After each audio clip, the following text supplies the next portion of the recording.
Welcome, everyone. Welcome to our J stream. We're just going to wait until the numbers start trickling in a bit more before we begin.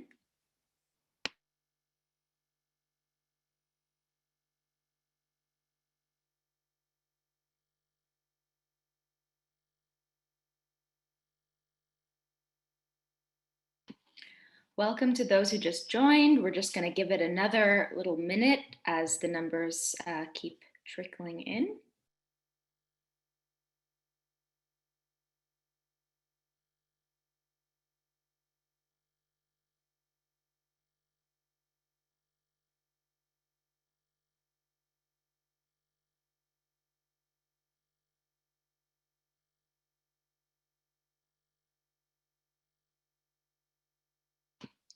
All right, we're going to go ahead and get started. Thank you so much to everyone who is joining our J stream, which is entitled Decision Desk with J Street, Lessons Learned from 2020 and Looking Ahead to 2022. So again, thank you for everyone for joining from across time zones to our J stream. This is part of a series of lead-up programming to our 2021 first ever virtual conference. We are doing a series of programming on subjects ranging from foreign policy in the Middle East, progressive issues in domestic politics, of course, everyone's favorite, anything pertaining to Israel-Palestine politics. And I am going to just put a link in the chat to register for our virtual conference. Again, that's on April 18th and 19th, 2021. First ever virtual conference, and link is going in the chat for those who would like to register. And I am going to pass it on to Laura Birnbaum, our J Street PAC director. Great, thanks so much, Abby, and thank you so much everyone for joining. For those of you who I haven't had the pleasure to meet yet, my name is Laura Birnbaum. I'm J Street's PAC director, and my guest today is David Neer, who is the political director at Daily Kos. I know I'm personally really excited about this conversation today. As many of you know, 2020 was a record-breaking year for J Street PAC. We were involved in more races and raised more dollars than ever before. That was over $9 million for nearly 200 candidates, including $2 million for Joe Biden's campaign. And those efforts, really all of your efforts, helped us deliver the White House, the Senate, and hold the pro-diplomacy line in the House. These outcomes were certainly not guaranteed, and I think we've all seen how important it's been in the last few weeks that we do have a governing trifecta right now. But I know many of us, myself included, were still surprised at a lot of the down ballot results, especially on election night. So a lot of us have had a lot of these conversations over the last couple of months, really trying to figure out what went wrong, what we can and should do differently, and most importantly, how we can reliably take what we've learned and apply it to 2022, because after all, another election cycle is right around the corner. So I know something that's on my mind and on J Street's mind more broadly is how do we take these new data points and apply it to our political strategy going forward? We still want to be in competitive races. We still want to raise money for endorsees in a way that helps them over the finish line, but we're committed to being strategic about that going forward. So this opens up a lot of questions, some about metrics like polling and fundraising, some about demographic changes across the country and among specific groups, the increasing partisanship of this age, what any of this looks like post-Trump, and of course, how redistricting might throw all that out. So we have a lot to cover. I'm really hoping we're going to be able to touch on all of these over the next hour. That's why I'm really glad David was able to join us today. As I mentioned, David is the political director of Daily Kos and the publisher of their election site, which has a tremendous amount of data all down to the congressional level for those of you who are interested. They also publish a daily elections digest every morning, which I read every day and is definitely one of the best sources of electoral news.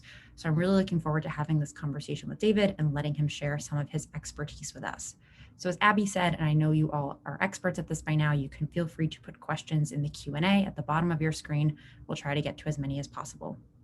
David, thank you again so much for joining us. And since I know we have so much to cover, I'm curious if as part of your opening remarks, you can really start to address the central question, which is what went wrong in 2020? I know it's a really big question, but it is really the jumping off point for our conversation. So I'd love to hear sort of how you all are approaching this question and how it's starting to inform your thoughts going forward. Well, Laura, thank you and J Street for having me. It's really a pleasure to help participate in the incredibly important work that you folks do. But let's get right down to your question. 2020, in so many respects, felt surprising or even shocking because the polls in so many cases were off base. But with the benefit of hindsight, I really don't think that 2020 was in fact a particularly surprising election. And what it has meant for me and my team at Daily Kos Elections, which has always been extremely empirically based and data driven, is to redouble our commitment to focusing on the hard data, the data representing things we know absolutely has happened or represent the demographics or the current state of affairs in districts and states across the nation in harder and firmer ways that polling simply can't provide. And the one data set that we have found for many, many years to be the most important on the congressional level is one that we calculate ourselves. The states don't generally provide this information. We calculate the results of every presidential election for all 435 congressional districts. And this information, this data matters so much because the correlation between what happens at the top of the ticket, in other words, how people vote for president, and what happens lower down the ticket, how people vote for the House, is incredibly, incredibly tight at this point in time. And in that respect, looking at this data, you can see, oh, well, it actually makes sense that, Democrats didn't have a massive year in the House because Joe Biden only won so many districts at the congressional level. And there are incredibly few Democrats who have won districts that Trump won and very few Republicans who won districts that Biden won. And in fact, this would be a really good opportunity to bring up the graphic, Nate, if you're able to, that I wanted to talk about for a moment. So this is a map showing these so-called split ticket districts. And you can see how few there are. Just 7 Democrats in Trump seats, 9 Republicans in Biden seats. And the most remarkable thing here is that this is in fact a record for the past century. One way to refer to these is to call them crossover districts. This is the lowest proportion of crossover districts that the United States has seen since 1920. And what this tells us is, while past results are not necessarily a perfect predictor of future election outcomes, they are very, very helpful and very, very close to that. I would say at least 90%, maybe 95% of House outcomes can be explained by what happens at the top of the ticket. So I think as we head into 2022, and this applies to the Senate level as well, to legislative races too, that we need to bear in mind that we're probably not really going to outperform the presidential ticket all that much in too many places. And if we stay grounded with this data, that will help to do what Laura's talking about how to support races efficiently and have the greatest impact, because we'll know which targets make sense and which just don't. Great. Thank you so much for that, David. I see a question already in the chat, and I know that this is really one of the biggest questions is, why were the polls wrong in 2020? I know that you have started to allude to this already about how we have this data, but in terms of, the armchair pundits like us sitting at home watching polling, what was wrong in those polls and how can we inform our guesses going forward? And the other piece of this I know also is you've started to talk about a little bit how the maps kind of limit the vote share. Can you talk about some of the structural barriers too that might account for this polling mishap? Sure. I think that the question of why the polls were off base is one that is going to be debated for a very long time. And I personally don't feel like I have reached a point where I can say, oh, this is the answer. And I think we can also say what happened better than we can explain why it happened.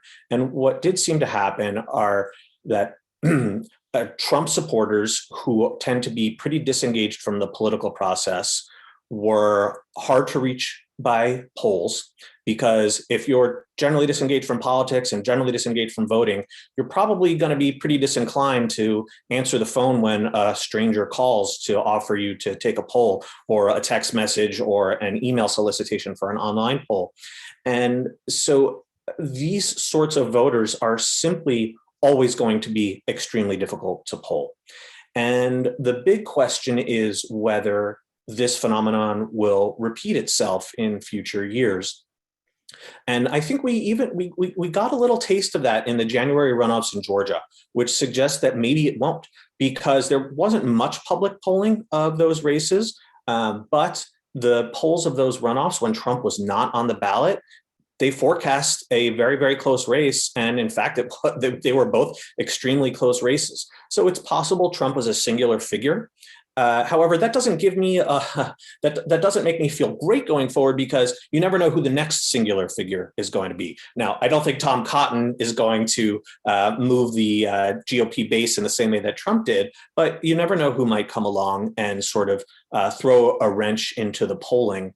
So this is, I'm not a pollster myself, but this is certainly the number one task for pollsters: is how can they reach these sort of low salience voters? And those questions haven't been answered yet. And I don't want to get over my skis on that one. But we will have more tests coming up this year. As Laura alluded, we're really already into the next election cycle. We'll have major elections in a number of states, including Virginia, Pennsylvania, New Jersey, and others as well. So we will get a chance to see whether pollsters have corrected for this problem, or perhaps if the problem just went away on its own.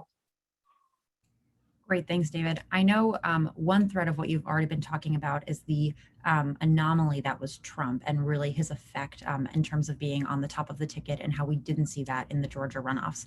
Obviously, there was a lot of other stuff going on in Georgia at the time, the singular focus for the entire country, a ton of great ground organizing, but Trump wasn't at the top of the ticket.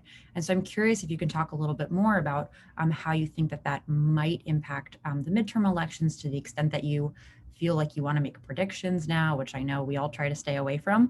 And then also, I think a phrase that I'm really hesitant to use is the post-Trump era, because I think that there are a lot of open questions over if we're actually post-Trump.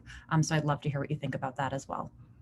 Absolutely. So I think there's a sort of conventional wisdom about midterms, and that's not even really a fair term. There's a pretty accurate way to read midterms, which is that they almost always disfavor the party that's in power, which of course right now are the Democrats, except that there are, I think, a number of reasons to be wary of whether that traditional pattern is going to hold true in 2022. And the most obvious is we're coming out of this pandemic. It's happening. I mean, more and more states are opening up their vaccination programs, and I think it's going to have really receded by 2022. And what's more, the economy is going to boom. The predictions are really sort of through the roof. And I think that the way people feel next year is going to probably be pretty different than in a typical midterm, especially because Republicans have, to the last person, opposed all of these recovery efforts. So I think that's I think the pandemic has put us in such a different place that I think a lot of the old conventional wisdom about midterms, we should view it warily. But to get more specifically to your point about Trump not being on the ballot, that could be a real difference maker in a very positive way for Democrats. In recent years, part of the reason why midterms had been bad for Democrats is because much of or large parts of the Democratic base are simply the sort of voters who are less likely to turn out in midterms, younger voters of color, and other groups as well. Whereas Republicans had an older, whiter electorate that typically did turn out in higher numbers in midterms, and that was part of why Democrats got swamped so badly in 2010 and 2014. But 2018, I think, is a good counterpoint to that, and in some very important ways, the Democratic coalition has been shifting. And the one that I'm sure everyone watching and participating today is familiar with is that traditionally Republican voters in areas that tend to be higher educated have moved toward Democrats in droves during the Trump era. And these are the sort of voters who do typically turn out in midterms. And so if Democrats hang on to these voters, and I think there's every reason to believe they will, it's possible we could start to see a real shift in the traditional midterm patterns that, well, maybe midterms will start to benefit the sort of more strongly educated Democratic base rather than having the way that they traditionally favored Republicans. So that's definitely something I think really important to look at. And Laura, can you repeat your sort of second part of that question so I can get to that too? Yeah, I was curious if you had any thoughts on if we're actually in a post-Trump era, or if you think he'll continue to stay around in politics. I know that what he's been doing right now, he's been kind of making some statements, kind of getting into some races, but not really in a coherent fashion. And I was curious if you had any thoughts on that. I feel that Trump's biggest impact is going to be on internal GOP politics. And we've already seen it in sort of, we'll say the, post Jan 20 era to, avoid questions of whether we're really in a post-Trump era. He's already been endorsing primary challengers to Republicans who voted to impeach him in the House. And he may do so in the Senate as well. He's gunning for Lisa Murkowski, of course, who voted to convict him. So I think that Trump is going to continue to really cause a lot of problems in GOP primaries, GOP fundraising. He's been attacking the RNC and the other Republican campaign arms for using his name to raise money for themselves in just classic Trump fashion. But also, I think that Trump could really freeze the presidential field for the GOP. I don't think he'll run again. Who knows? He could run some sort of, half-assed type of campaign just to continue the grift and keep raising money for himself. But as long as he does anything short of saying, I absolutely won't be on the ballot in New Hampshire, then I think that he really screws up fundraising for GOP presidential candidates. And this is something Republicans invited on themselves. And I think that's going to be his biggest impact going forward. I don't really see him having a big impact in general elections or impacting the fortunes of Democrats. Well, I really loved your answer to both of those because it was very optimistic, and I really appreciated that. We don't get a lot of opportunities for optimism in this business, or maybe not as many as we'd like. Something you mentioned in the first part of your answer was about the shifting coalitions among the Democratic Party. And I know that, to the extent that coalitions are kind of always in flux, and the Obama coalition was really a unique combination. In addition to seeing, well-educated suburbs start to trend more for Democrats where they'd historically been Republicans, we also started to see in this past election, Latino voters trend much more heavily towards Trump in a way that I think a lot of people didn't expect. Do you expect that trend to continue? Are there other comments you have about other shifting coalitions that we should be paying attention to on the margins?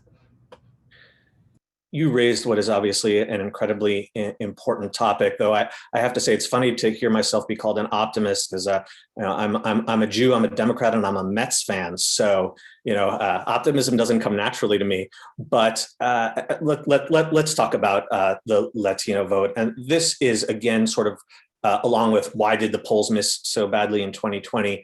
The number one, I think, or tied for number one most debated topic among Democratic operatives and activists. And the one note of caution that I want to introduce to any discussion of this is we have a sample size of exactly one data point here, one election.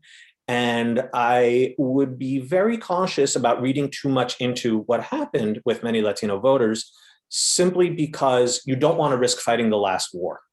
And here's something I'd like to point out. My colleague, contributing editor at Daily Coast Elections, David Beard, made this observation in his newsletter.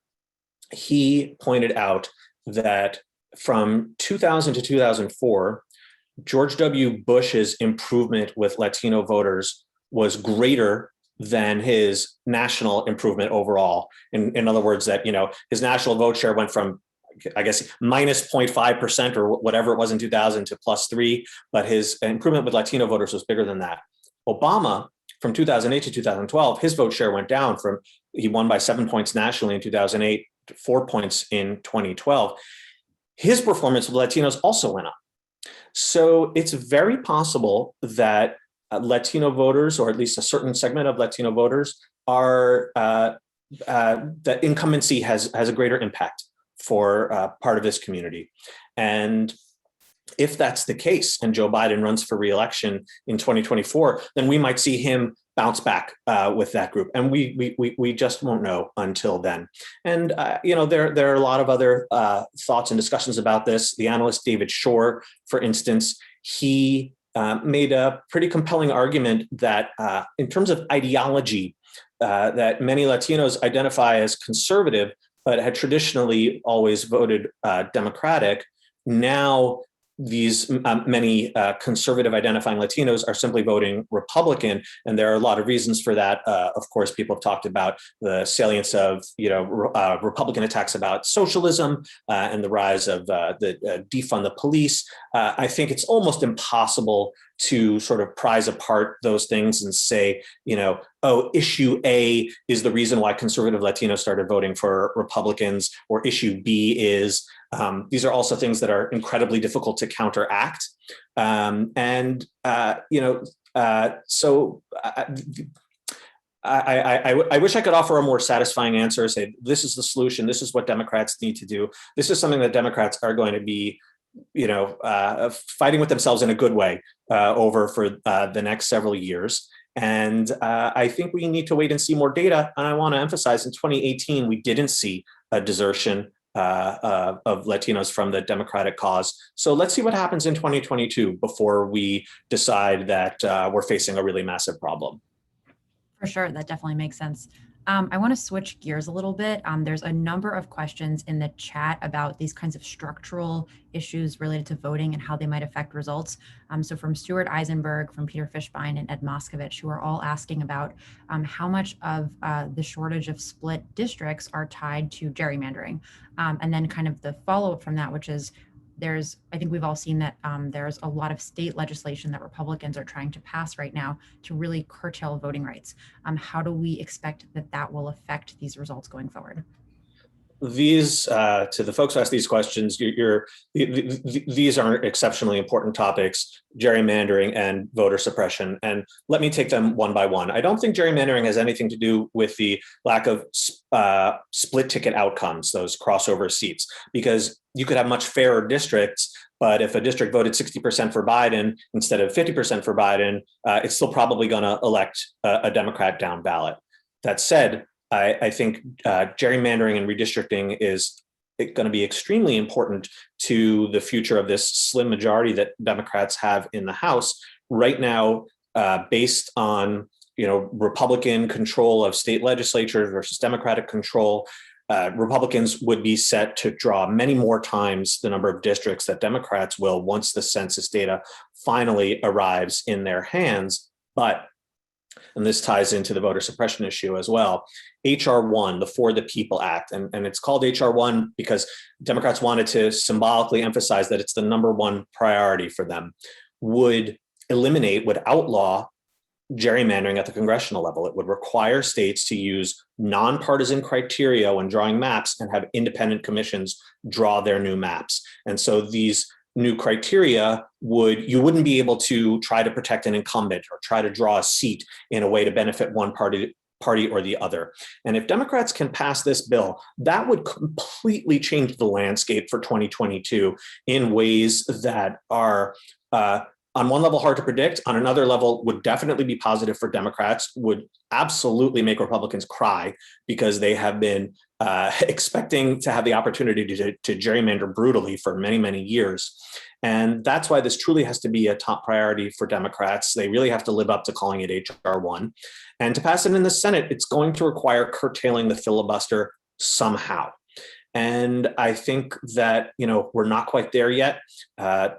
You have a number of senators like Joe Manchin and Kyrsten Sinema from West Virginia and Arizona, respectively, who have been resistant. But I think it's going to be really hard for folks like that to say, letting Mitch McConnell block our agenda is more important than honoring John Lewis's legacy. And I think I don't want to say I'm optimistic about H.R. 1, but I feel better about its passage than I have since it was introduced. And to get to the voter suppression aspect, H.R. 1 also includes a lot of other things that would promote voting rights, such as guaranteeing the right to vote by mail. We saw Georgia Republicans were trying to end no excuse absentee voting, for instance. And then there's also another bill, the John Lewis Voting Rights Advancement Act, which would basically try to restore the aspects of the Voting Rights Act that have been gutted by the Supreme Court. And it contains all sorts of measures that would simply make it much, much harder for Republican-run states to suppress the vote, particularly of people of color and especially Black voters in the South. by giving the federal government, once again, empowering the federal government to police these pernicious changes like voter purges, or like eliminating early voting, or like making it impossible to vote on the Sunday before an election when Black churches run souls to the polls operations. So to me, the most important things that Democrats can do are pass these voting rights bills at the congressional level. That's going to be the best way we have to fight back against GOP voter suppression. And if we don't do it, then maybe we really will get killed in 2022, and then we won't have a chance to fix this again. So I'll say that even though this is outside of our organizational prerogative, J Street is supportive of HR 1, and we were fairly active in, a lot of the allied groups, voter tables in terms of protecting the vote. I don't think we have an organizational position on the filibuster, but it's definitely something that we're all keeping an eye on. Since we started to talk about the implications of this, can you talk a little bit more about redistricting? I think we all know that this is the year for redistricting, that there's been a lot of delays because of the census, data collection and COVID. But this far out, what are your views on how redistricting could possibly reshape the conversation, depending whether or not we get HR 1 passed or other voting protections? So if Democrats don't pass HR 1, then Republicans simply will gerrymander in a number of states. And they're going to do a few different things. They're going to shore up their vulnerable incumbents, and they're also going to try to make certain Democratic seats winnable for them. And they have a variety of ways of doing this. The most common terms you might hear, if you've gotten into the nitty gritty, are cracking and packing. Cracking refers to, for instance, if you have a very Democratic city, I'll take the city of Austin in Texas, for instance, which is split between about 5 different congressional districts. If there were one Austin-based district, you would have, or 2 Austin-based districts, you'd have very solidly blue districts, but Republicans have shattered that seat. They've shattered that city and cracked it among several different seats. So that way that Republicans each only absorb a small part of it and win all these districts they otherwise shouldn't. Packing is simply the opposite. It's a matter of drawing districts such that you grab every Democratic or every Republican voter in a certain area, make a super blue or super red district. So that way that the surrounding districts are all insulated from those voters. And that's been done very perniciously, often by Republicans, to group Black voters in kind of far-flung areas, to sort of create these sort of serpentine Black districts or majority Black districts, to keep those Black districts, Black voters, from participating in elections for seats that Republicans would like to win. So we would see a lot more of that. The Supreme Court is really ready to turbocharge GOP gerrymandering in a lot of ways. Like I was mentioning before, they've undermined much of the Voting Rights Act. There are steps they could take to undermine it even further that would allow Republicans to draw even more aggressive gerrymanders than they have. And I think that if nothing else changed and HR 1 didn't pass and the elections essentially proceeded similarly to the way they did in 2020, that Democrats would lose the House just based on gerrymandering alone, because the margin is so close in the House right now. Republicans could easily pick up 5 to 10 seats just by rejiggering the lines. Well, no more optimism. But thanks so much for sharing that. I want to switch gears and talk a little bit about candidate fundraising. There's a couple of questions in the chat about this. And I think, for J Street as an organization where a lot of our, political origins and political relationships come from really bundling heavily for candidates, we raised considerably for folks, especially on the Senate side. So I know that's definitely a question that's at the heart of our work. But additionally, we saw really staggering fundraising totals across the Senate map, looking in states like South Carolina and even Kansas. And I think that a lot of folks thought that meant maybe something more than it did. And so there's a couple of questions in here, one from Earl Barg, which is that did polling errors help by suppressing fundraising in one way or another? And then also a question over how can the Democratic Party, who I know neither of us speak for, better message around fundraising and the importance of where to invest our resources going forward? I think that there was not a single race in 2020 that Democrats lost for lack of funds. And that really speaks to the massive grassroots enthusiasm. And, there are a lot of folks, myself included, who, felt maybe a certain amount of consternation about, for instance, a lot of money going to the Senate race in Kentucky. Sort of Mitch McConnell makes a feel good target. Everyone loves to hate Mitch McConnell, but, that wasn't a race Democrats were ever going to win. But for all the money that Amy McGrath raised, no Democrat in a competitive Senate race or even a competitive House race did not raise more than what they needed. The sums were truly, truly massive. And my biggest concern the entire cycle, really the entire Trump era, has been what would happen in this quote unquote post-Trump era. Would the grassroots stay engaged? Would donors at all levels stay engaged? And Georgia, at least, is a really positive sign. Ossoff and Warnock both smashed all records, which had just been set, a few months before. And so I think that people understand the damage that Trump and the Republicans did and the threat that they still pose.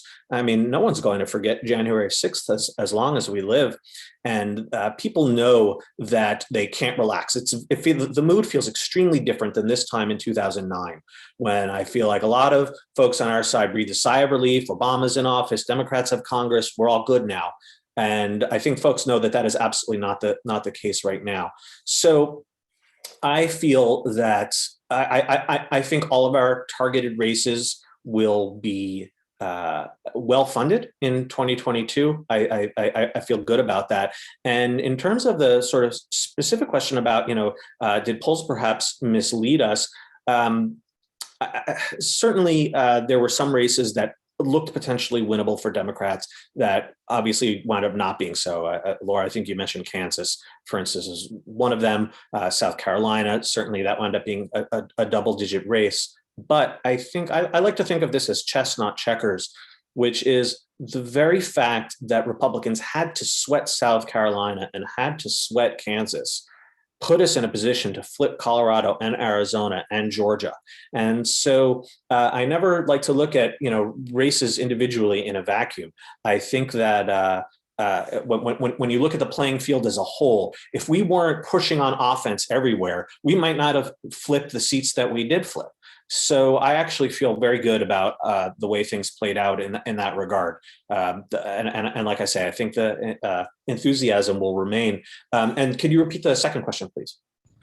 I think that was the whole part of it. I really appreciated you lifting up the virtues of playing across the field, which is definitely something that I know we talk about a lot, but it is really good to address not only the importance of playing everywhere and making the other folks go on defense, but also kind of seeding the long-term groundwork that we need to maybe not make this change this cycle, but next cycle. And so specifically talking about the Senate map, this does kind of tee us up nicely to talk about this coming cycle Senate map, which I know for folks who might not follow the maps as closely, this Senate map looks very similar to last year's in the sense that Democrats have a lot of opportunities to really play and be very active. There are already 5 Republican senators who have announced that they won't be running for re-election, which some of them are more surprising than others. And so I think that there is something that I'm concerned about, that I know a lot of folks are concerned about, is us maybe getting over our skis again on this year's Senate map, on what's actually going to be competitive and what isn't. And something else I'd like to ask is, I know that you have already talked about how we're seeing fewer and fewer crossover districts, and really the top of the ticket tends to continue to define what's down ballot. So I'm curious if you can talk a little bit about the Senate map, how you think, how expansive it might be, and then also if you think, some of these key races in Wisconsin or Pennsylvania might have serious implications for down ballot races as well.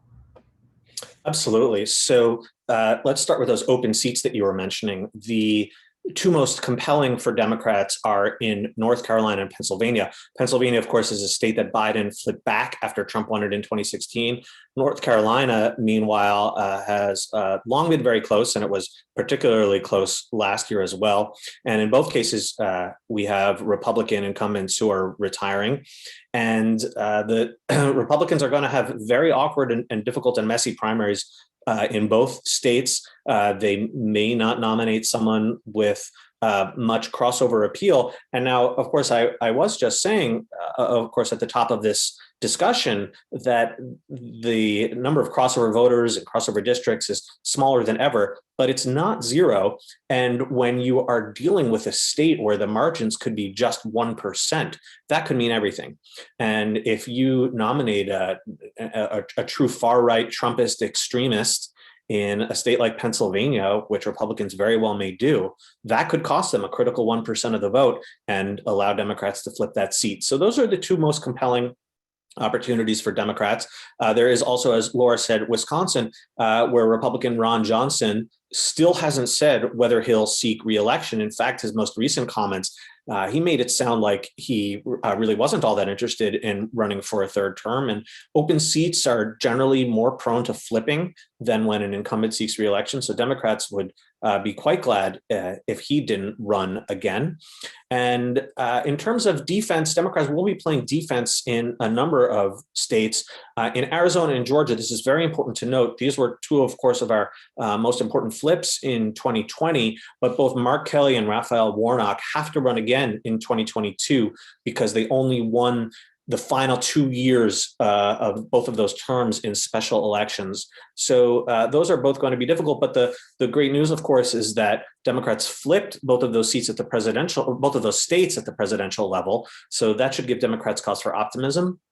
And then there's also New Hampshire. That is a state where Democrats won in 2016 by just over 1,000 votes. Maggie Hassan is running for re-election there. That's also going to be a difficult one. But again, Democrats at the presidential level have continually won New Hampshire, again, albeit by close margins. So, Republicans, I feel, need at least a somewhat good midterm to be able to make gains. If the midterm is pretty neutral or possibly even favoring Democrats, if, like I was saying, that folks are reacting to a booming economy in the end of the pandemic, then I think it's very plausible that Democrats will retain their majority, maybe even expand it by 1 or 2. Well, that's really encouraging to hear. All of the folks that you just mentioned are good friends of J Street's, and we're definitely going to be doing everything that we can to hopefully help them keep their seats. I want to take this moment to put out another call for questions. We've gotten some really great ones in the chat so far, and even if I haven't mentioned you by name, it really has helped shape the conversation. So I want to thank everybody for that. And I want to turn now to this question from Kiara Nappi, which was actually put in at the very beginning of our conversation, but I think kind of nicely brings us to a final section, which is, we've talked a little bit about the Senate map, we've talked about redistricting, we've talked about voting reforms, we've talked about broader midterm trends, all these things that might impact the 2022 elections. Obviously, we've all seen that we never know what can happen in a year, but I'd love to hear now kind of your big picture views, not on what you think will happen in 2022, but what you'll really be looking for.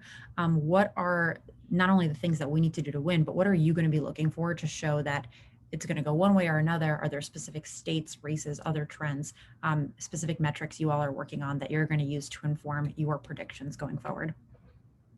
Yeah, there are a few things. One thing that we really like to look at Daily Kos elections are special elections.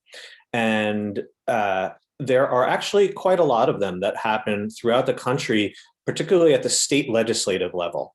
And I would never, ever want to read too much into a single special election.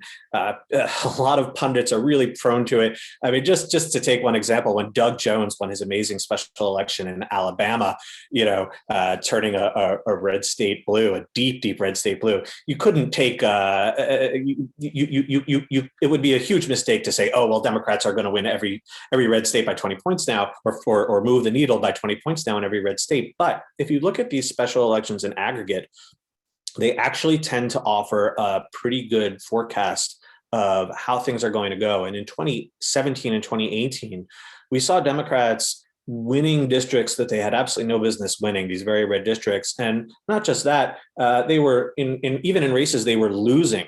They were often moving the needle by huge margins. So, you might have a district that Trump won by 40 points, but the Republican would win by 20. That's a huge, 20-point shift. So it's very important to look beyond just the win and loss and look at the shift in the margin.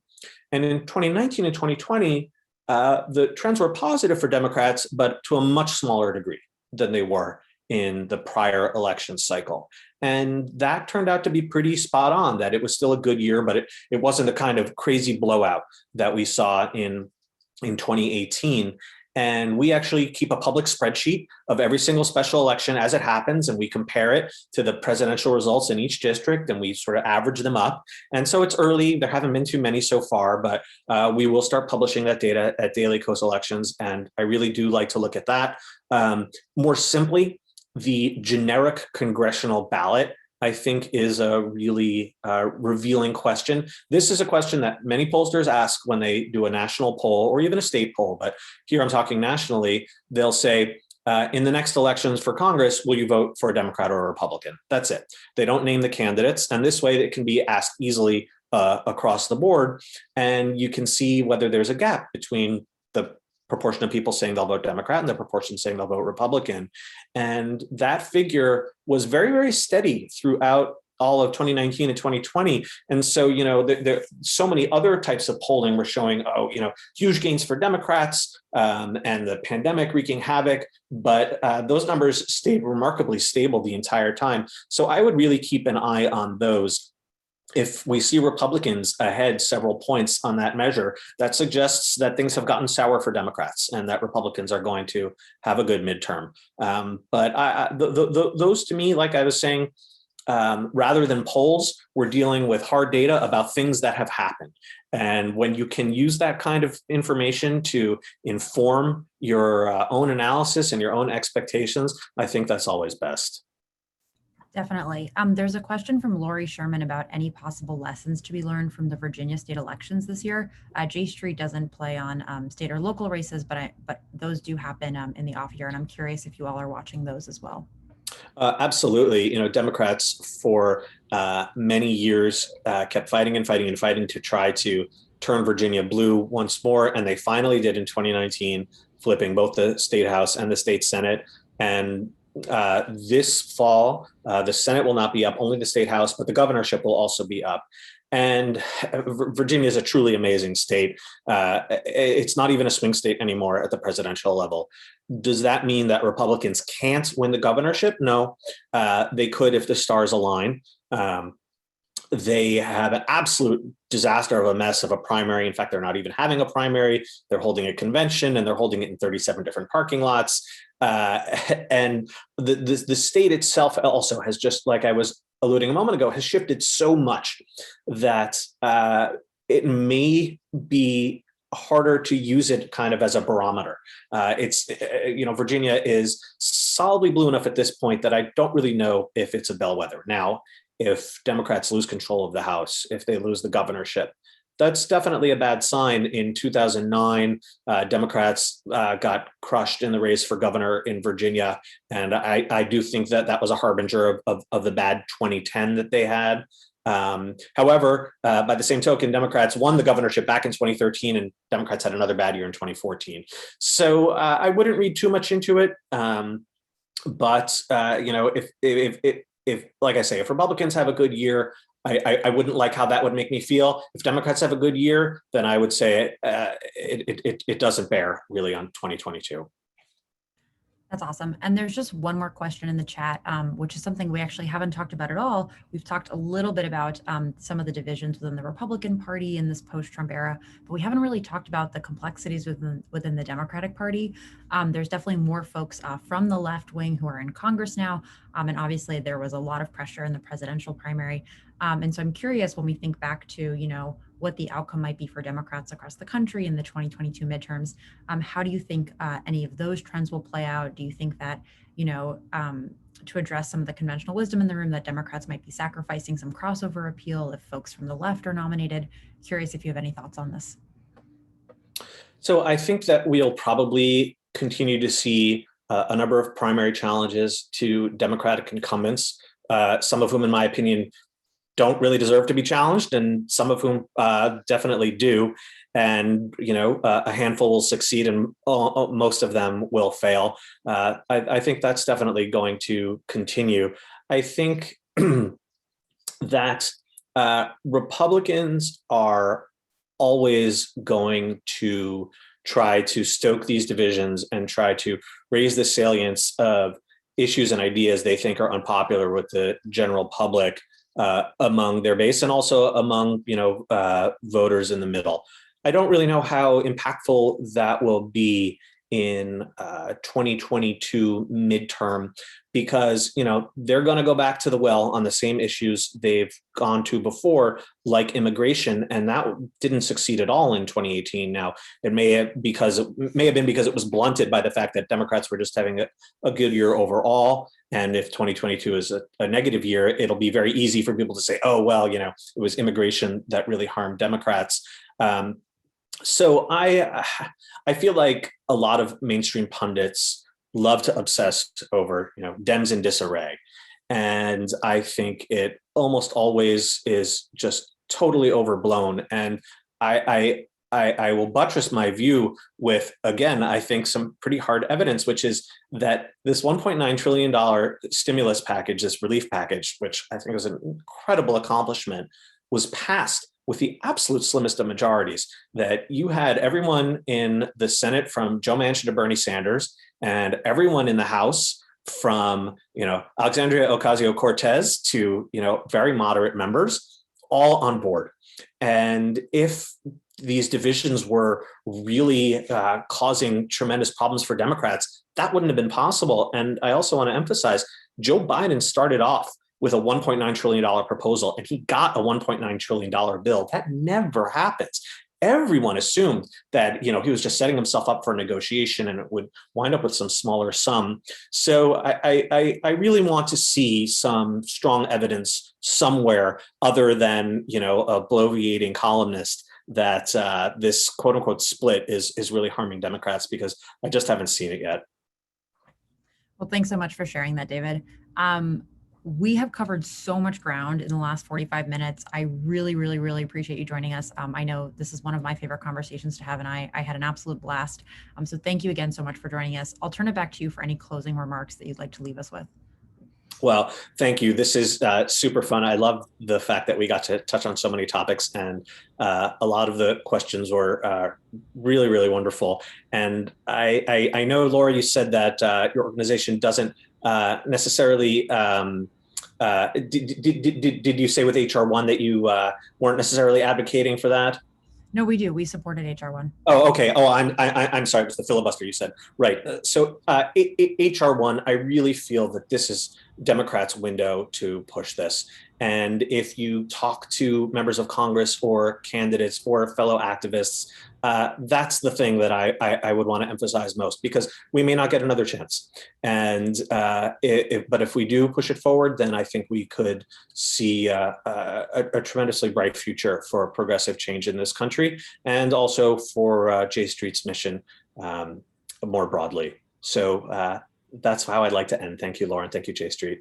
Awesome. Thank you, David. And before we wrap, I'm just going to throw it back to Abby to close us out. Thank you so much, Laura. It was a real pleasure, David Neer and Laura, our wonderful moderator. I just want to give one last Conference 2021 plug. So if you like conversations such as this, we really encourage you to take part in our first ever virtual conference, which again will take place on April 18th and 19th. And I will put the link to register in the chat. We encourage you to bring your family, friends, colleagues, whomever else you think would find this first ever virtual event meaningful and engaging. So on that note, thank you so much on behalf of J Street, and have a wonderful rest of your day. Thanks, everyone. See you soon.